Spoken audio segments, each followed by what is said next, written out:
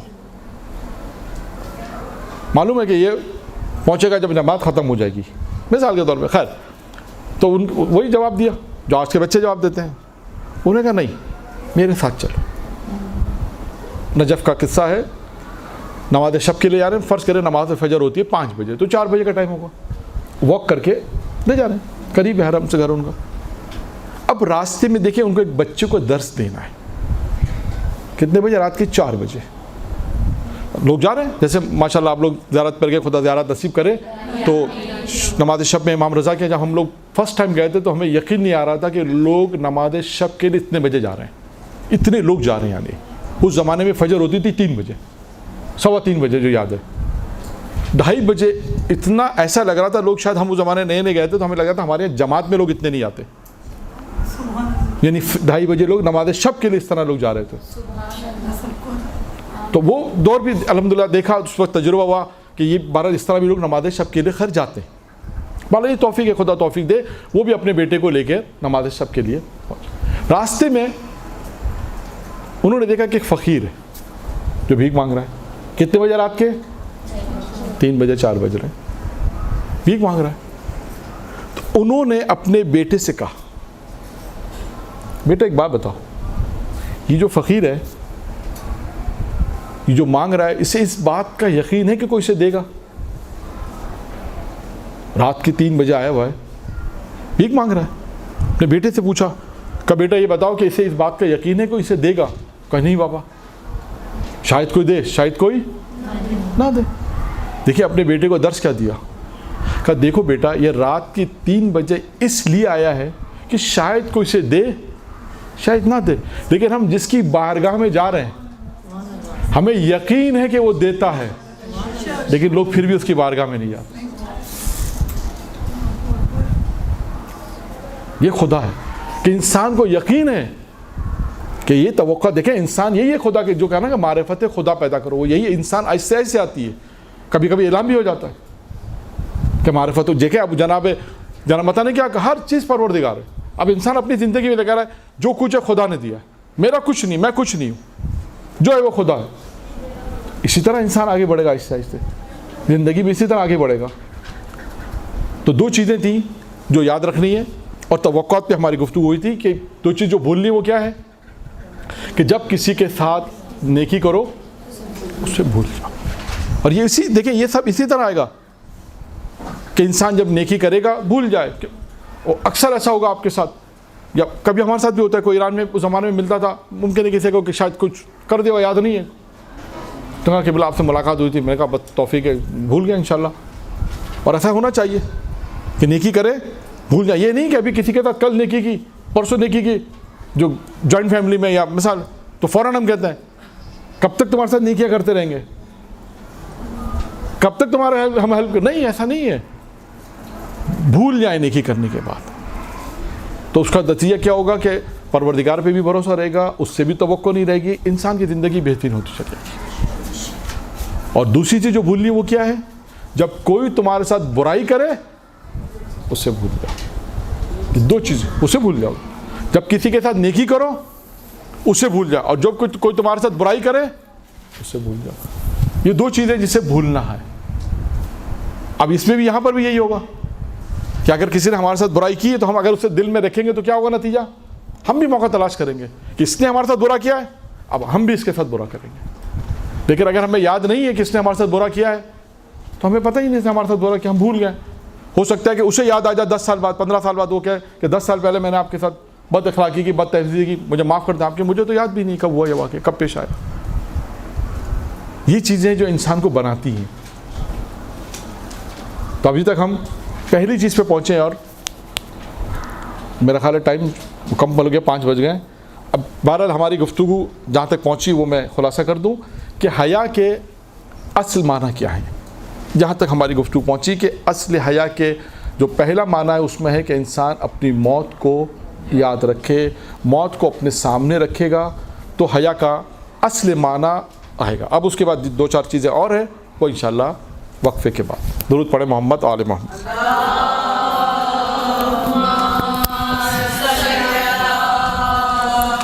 ہماری گفتگو حیا کے سلسلے میں شروع ہوئی تھی, اور یہاں تک ہم نے اپنی گفتگو کو پہنچایا کہ حیا کے اصلی معنی کیا ہے. یعنی وہ کیا چیز ہے کہ جس سے انسان حیا کو سمجھ سکے, کہ یہ سمجھ میں آئے کہ حیا ہے کیا چیز. تو پیغمبر اسلام کی روایت بیان ہو رہی تھی, جس میں پہلی چیز ہم نے بیان کی کہ انسان اپنی موت کو